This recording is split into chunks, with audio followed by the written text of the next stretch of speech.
महाभारत युद्ध के एक से बढ़कर एक योद्धाओं के बारे में हमने सुना है, लेकिन क्या आप एक ऐसे योद्धा के बारे में जानते हैं जिसने भीमसेन, अर्जुन और सात्यकी जैसे वीरों को कुरुक्षेत्र के मैदान में परास्त कर दिया था। वो योद्धा जिसने अर्जुन का वध ही कर दिया होता अगर स्वयं भगवान श्री कृष्ण अर्जुन को नहीं बचाते। वो योद्धा जो इतना बूढ़ा था कि उसकी आंखें झुर्रियों से ढक जाती थी। आंखें खुली रखने के लिए अपनी पलकों से पट्टी बांधकर उसने युद्ध लड़ा, और क्या शानदार युद्ध लड़ा। महर्षि वेदव्यास ने महाभारत युद्ध में उस योद्धा की महानता को प्रस्तुत तो किया, लेकिन आम जनमानस में उसकी कहानी ज्यादा प्रचलित नहीं हो पाई। महाभारत के उस योद्धा के बारे में हम बेहद कम जानते हैं, जिसका राज्य आज भी कायम है। वो योद्धा जिसे स्वयं श्री कृष्ण भी नहीं मार सकते थे। वो योद्धा जिससे अर्जुन का लगातार 8 दिन तक युद्ध चला था। जिस योद्धा ने अपने भयानक हाथी के साथ महाभारत युद्ध में पांडव सेना को कई बार भागने पर मजबूर कर दिया था। वो बूढ़ा योद्धा महाभारत के महासमर में साक्षात काल का स्वरूप बनकर लड़ा। भगवान अगर बीच बचाव न करते तो इस योद्धा ने पांडवों को खत्म ही कर दिया होता और महाभारत युद्ध का परिणाम कुछ और होता। लेकिन जहां स्वयं नारायण मौजूद हो वो पक्ष भला कैसे हारता। एक से बढ़कर एक पांडव वीर जिस वयोवृद्ध योद्धा के आगे नहीं टिक पा रहे थे, उसका नाम था भगदत्त, प्राग ज्योतिषपुर का राजा और नरकासुर का पुत्र। कौन था ये महान योद्धा और क्यों इसने कौरव पक्ष की तरफ से युद्ध में हिस्सा लिया? भगवान कृष्ण से उसकी शत्रुता का कारण क्या था और क्यों स्वयं कृष्ण भी उसका वध नहीं कर सकते थे? ऐसे बहुत से रोचक किस्से छुपे हुए हैं नरकासुर पुत्र भगदत्त की कहानी में। महाभारत युद्ध में पांडवों को भी भयभीत कर देने वाले भगदत्त की कथा हम जानेंगे इस भाग में। भगदत्त राजा नरकासुर का पुत्र था, जिसने प्राग ज्योतिषपुर की स्थापना की। आज के दौर में उस जगह को हम असम राज्य के नाम से जानते हैं। नरकासुर श्री विष्णु और भूमि का पुत्र माना जाता है। उसकी परवरिश राजा जनक ने मिथिला में की थी। नरकासुर ने इंद्र तक को पराजित कर धरती और स्वर्ग दोनों पर राज किया। बाणासुर नाम के दुष्ट असुर की संगत में आकर नरकासुर भी क्रूरता पर उतर आया। तब भगवान विष्णु ने सत्यभामा जी के साथ मिलकर नरकासुर का वध किया और इसी दौरान 16,000 कन्याओं को मुक्त कराया और उनको सम्मान के साथ द्वारका भेजा। इसी नरकासुर का बड़ा पुत्र था भगदत्त। उसकी वीरता की कहानी से पूरा भारतवर्ष परिचित था। जब पांडवों के बड़े भाई युधिष्ठिर को इंद्रप्रस्थ राज्य सौंपा गया तो उन्होंने राजसूय यज्ञ करवाया। इस दौरान अर्जुन और भीम प्राग ज्योतिषपुर पहुंचे, जहां भगदत्त ने उनकी अधीनता स्वीकार नहीं की। इसके बाद अर्जुन और भगदत्त में भीषण युद्ध हुआ। 8 दिन तक चले इस युद्ध के बाद भी अर्जुन भगदत्त को पराजित नहीं कर पाए थे। भगदत्त इंद्र का मित्र था और अर्जुन इंद्र के पुत्र। इस लिहाज से वो अर्जुन का सम्मान करता था। उसने राजसूय यज्ञ के लिए अर्जुन को शुभकामनाएं देकर विदा किया। अब सवाल ये उठता है कि जब अर्जुन से भगदत्त के संबंध अच्छे थे तो वो महाभारत के युद्ध में कौरवों की तरफ से क्यों लड़ा? इसकी सबसे बड़ी वजह थे वासुदेव कृष्ण। अपने पिता के वध को भगदत्त भूल नहीं सकता था। उसकी माता ने शिव जी से वरदान मांगा था कि कृष्ण कभी भी भगदत्त का वध न कर पाए। महादेव ने भगदत्त को वासुदेव कृष्ण से अभयदान दिया था, इसलिए भी उसे मार पाना संसार के किसी योद्धा के लिए संभव नहीं था। प्राग ज्योतिषपुर बहुत शक्तिशाली राज्य था। महाभारत में इस बात का जिक्र है कि एक बार सूर्यपुत्र कर्ण और भगदत्त का युद्ध हुआ। ये वो दौर था जब महावीर कर्ण भारतवर्ष की हर दिशा में सभी योद्धाओं को हराने के अभियान पर निकले थे। ये दिव्य कवच कुंडलधारी कर्ण ही थे जिनके आगे भगदत्त को पराजय का मुंह देखना पड़ा था, और वो सिद्धांत का पक्का आदमी था। जब महाभारत का युद्ध तय हो गया तब उसने कौरव पक्ष की तरफ से शामिल होने का फैसला किया। इसके 2 कारण थे। एक तो कर्ण ने उसे पराजित किया था, इसीलिए उसने उसके नेतृत्व में ही युद्ध लड़ने का फैसला किया, और दूसरी सबसे बड़ी वजह यह थी कि उसके पिता के हत्यारे वासुदेव श्री कृष्ण पांडवों के पक्ष में थे। कृष्ण को भगदत्त अपना सबसे बड़ा शत्रु मानता था। कुरुक्षेत्र के मैदान में जब पांडव और कौरव सेना आमने सामने थी, तब सुप्रतीक हाथी पर सवार प्राग ज्योतिषपुर के राजा भगदत्त को देखकर ही सेना डर जाती थी। उसका हाथी सुप्रतीक भी बाकी हाथियों के मुकाबले ज्यादा बड़ा, शक्तिशाली और खूंखार दिखता था। महाभारत युद्ध में कौरव पक्ष के प्रधान सेनापति भीष्म की आज्ञा से ही भगदत्त ने युद्ध लड़ा। उसके आगे पांडव सेना का कोई भी योद्धा ठहर नहीं पा रहा था।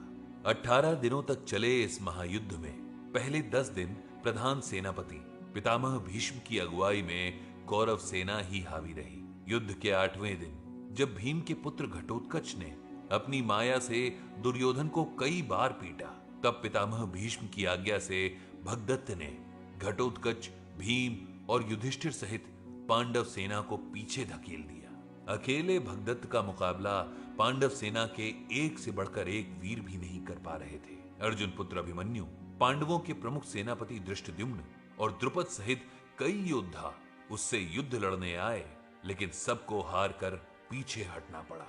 वयोवृद्ध भगदत्त और उसके दैत्याकार हाथी की चर्चा से ही पांडव सेना में खलबली मच जाती थी। यहां तक कि महाबली भीम जैसे योद्धा भी उस बुजुर्ग योद्धा का सामना नहीं कर पा रहे थे। महाभारत युद्ध के 10वें दिन पितामह भीष्म को शिखंडी की सहायता से अर्जुन ने शरशैया पर लेटने को मजबूर कर दिया। यहां से शुरू हुआ महाभारत युद्ध का दूसरा चरण, जिसमें बाजी पांडव मारने वाले थे। इस महासमर के 11वें दिन से सूर्यपुत्र कर्ण भी युद्ध में आ गया। युधिष्ठिर को बंदी बनाने का प्रयास शुरू हो गया, लेकिन अर्जुन इस प्रयास को नाकाम कर देते। युद्ध के 12वें दिन शकुनी और दुर्योधन अर्जुन को युधिष्ठिर से काफी दूर भेजने में सफल हो गए, लेकिन इससे पहले कि युधिष्ठिर को वो बंदी बना पाते, अर्जुन लौट आए और अपने बाणों से कौरव सेना के प्रमुख सेनापति द्रोण की योजना विफल कर दी। महाभारत युद्ध का 13वां दिन अभिमन्यु वध की कलंकित घटना के लिए जाना जाता है, लेकिन इस दिन एक और भीषण युद्ध हुआ था, जिसमें भीम और अर्जुन लगभग मारे ही गए थे।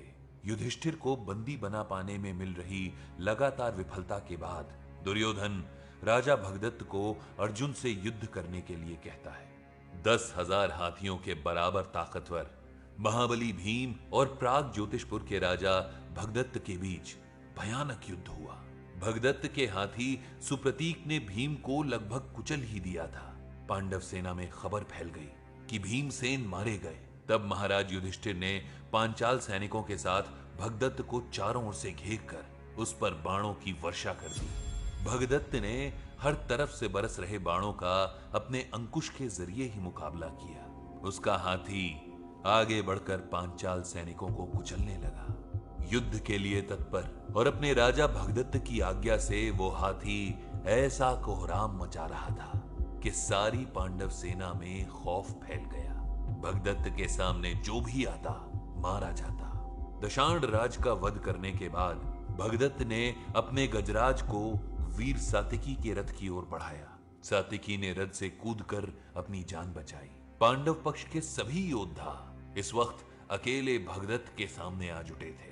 उसके हाथी को मारने का प्रयास अभिमन्यु, युयुत्सु और दृष्टिकेतु जैसे योद्धा कर रहे थे।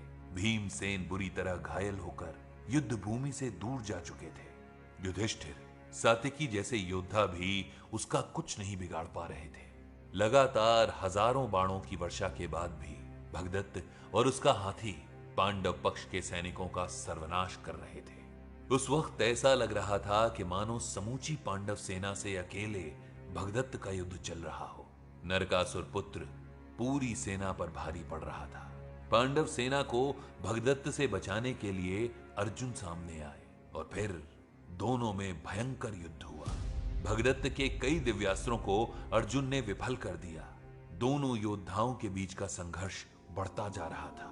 विश्व के सर्वश्रेष्ठ धनुर्धर अर्जुन ने भगदत्त के धनुष को काटकर उसके बाणों के भी टुकड़े टुकड़े कर दिए। इसके बाद अर्जुन ने एक साथ 72 बाणों से भगदत्त के पूरे शरीर को घायल कर दिया। घायल भगदत्त ने अंतिम उपाय के तौर पर वैष्णवास्त्र को अर्जुन की तरफ छोड़ा। भगदत्त का छोड़ा हुआ ये दिव्यास्त्र सबका सर्वनाश करने वाला था। अर्जुन के पास भी इसकी कोई काट नहीं थी। ये बाण अर्जुन के प्राण ही ले लेता, लेकिन उनके साथ तो खुद श्री हरि विष्णु के अवतार श्री कृष्ण बैठे थे। कोई उपाय न देख श्री कृष्ण ने अपनी छाती पर वैष्णवास्त्र का वार सह लिया। भगवान के सामने जाते ही वो अस्त्र वैजंती की माला बनकर श्री कृष्ण के गले की शोभा बढ़ाने लगा। इस तरह अर्जुन की जान बच गई। अब श्री कृष्ण ने अर्जुन से कहा कि पार्थ, भगदत्त बहुत बूढ़ा हो चुका है, उसकी आंखें झुर्रियों से बंद हो जाती हैं, इसलिए उसने एक पट्टी से अपनी पलकें बांध रखी हैं ताकि उसकी आंखें खुली रहें। अर्जुन प्रभु का इशारा समझ अपने बाण से भगदत्त की आंख की पट्टी काट देते हैं। पट्टी कटते ही भगदत्त की आंखें बंद हो जाती हैं। ये देखकर अर्जुन नराज नाम के अस्त्र से भगदत्त और उसके हाथी का वध कर देते हैं। इस तरह उस योद्धा का अंत होता है जो अकेले ही पांडवों को हरा सकता था। भगदत्त ने महाभारत युद्ध में गजब की वीरता दिखाई थी। इसी युद्ध में भगदत्त का पुत्र पुष्पदत्त भी नकुल के हाथों मारा गया। इस तरह महाभारत के इस महान योद्धा की कहानी खत्म होती है, जिसने पांडवों को युद्ध में कई बार पराजित किया। वो योद्धा जिसका खौफ पांडव सेना में सबके सर चढ़कर बोलता था। भगदत्त की वंश परंपरा आज भी जारी है।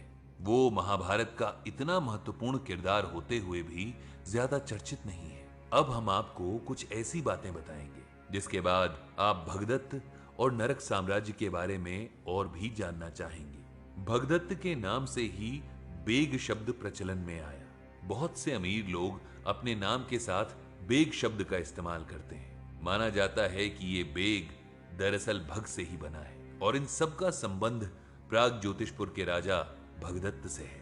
कुछ लोगों का यह भी मानना है कि इराक की राजधानी बगदाद का नाम भी भगदत्त के कारण ही पड़ा। अब ये तो इतिहासकार ही तय करेंगे कि इन बातों में कितनी सच्चाई है। भगदत्त की कथा से उस घटना की याद बरबस ही आ जाती है जब महाभारत का युद्ध समाप्त होने के बाद सभी पांडव पर्वत पर से युद्ध देख रहे भीम के पोते बर्बरीक के पास जाते हैं। भीम ने अकेले ही धृतराष्ट्र के सभी पुत्रों का वध कर दिया था। उन्हें अपनी ताकत पर अभिमान हो गया था। बर्बरीक से जब ये पूछा गया कि महाभारत युद्ध में सबसे पराक्रमी योद्धा कौन था, तो वो इस बात पर जोर जोर से हंसने लगे। भीम ने क्रोधित होकर उनसे हंसने का कारण पूछा।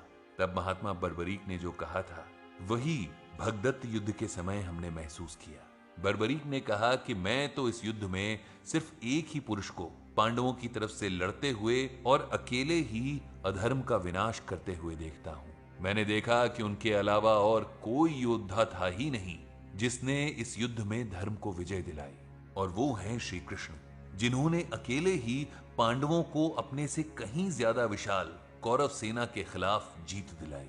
बर्बरीक की ये बात सुनकर भीम शर्मिंदा हो गए और उन्हें अपनी गलती का एहसास हुआ, क्योंकि याद रखिए भगदत्त ने तो भीम को लगभग मार ही दिया था। अर्जुन भी उस दिन शहीद हो गए होते अगर श्री कृष्ण ने वैष्णवास्त्र अपने ऊपर नहीं लिया होता। इस तरह भगदत्त की कहानी से हम ये भी सीख सकते हैं कि जब भगवान पे श्रद्धा करो तो पूरी करो। भगवान संकट में पड़े अपने भक्त की रक्षा जरूर करते हैं, बशर्ते भक्त अपनी कोशिशों में ईमानदार हो और उसकी श्रद्धा सच्ची हो। उसमें शक या विश्वास की गुंजाइश नहीं होनी चाहिए। महाभारत के इस महान योद्धा भगदत्त की कहानी महाभारत की जरूरी लेकिन अनसुनी कहानियों में से एक है।